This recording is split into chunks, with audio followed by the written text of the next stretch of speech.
Hello, welcome back. Still on the pool.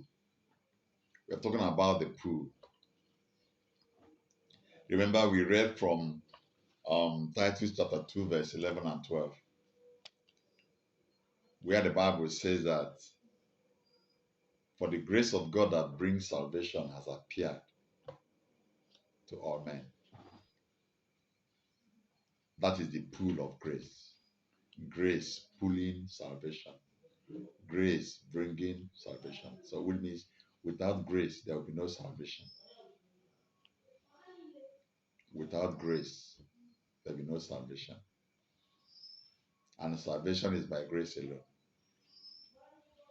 If you're talking about salvation, if you're talking about Christ, you're talking about grace.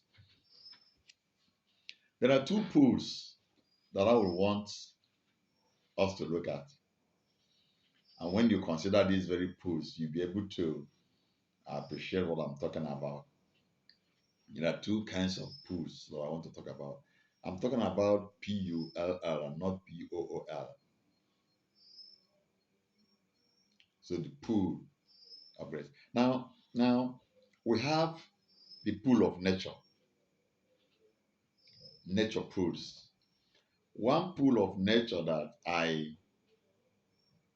have observed very well is the pool of the moon. We also have the pool of the sun. But I'm not talking about the pool of the sun, I'm talking about the pool of the moon. We know that people say that the moon is feminine while the sun is masculine. So when you consider this very pool, the pool of the moon is a mystery, a nature mystery that only God knows. We understand that it is the moon that causes ocean tide. The moon pulls the sea.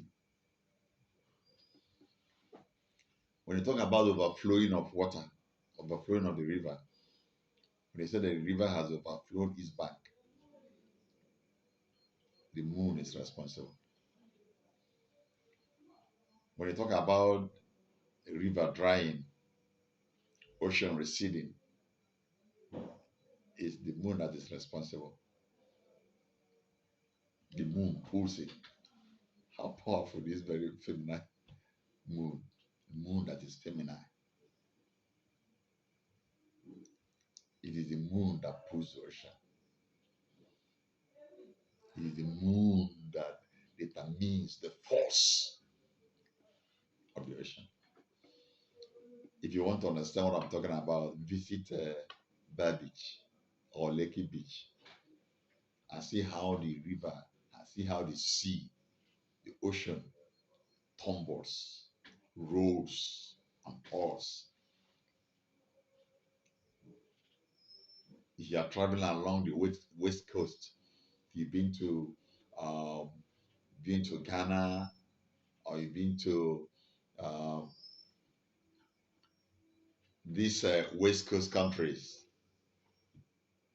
been to Togo, if you are traveling along that very coastal line, you will discover what I'm talking about.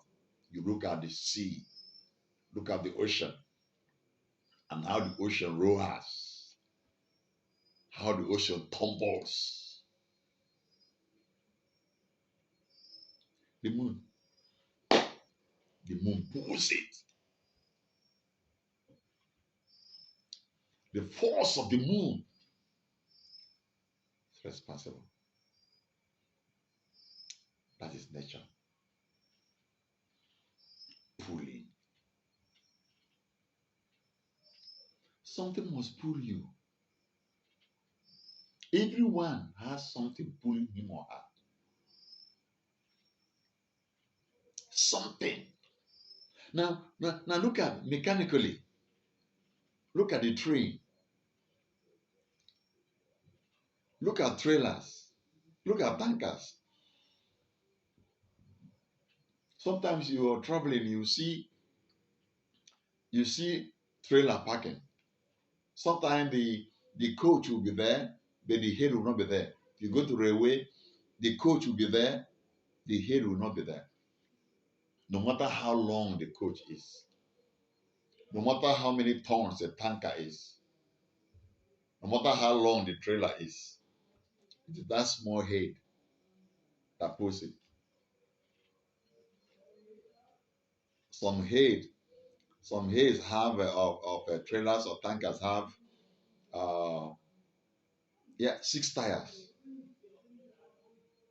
Some have 6 tires. But in all, you have tires. But the head alone, just small, few tires. Some even have 4 tires. But at the back, you talk about tires. It is the head that is pulling the whole tires and the coach. The moon is feminine. When compared to the sun, the moon is a weakling. When compared to the sun, it is the moon that is exerting force on the ocean. Anything that pulls you is bigger than you. Anything that pulls you. So what is pulling you? It is either the negative is pulling you or the positive is pulling you. Whichever one that is pulling you has an agenda to make you or to mar you. Who is pulling you? We'll return to another segment of this very talk. You're welcome.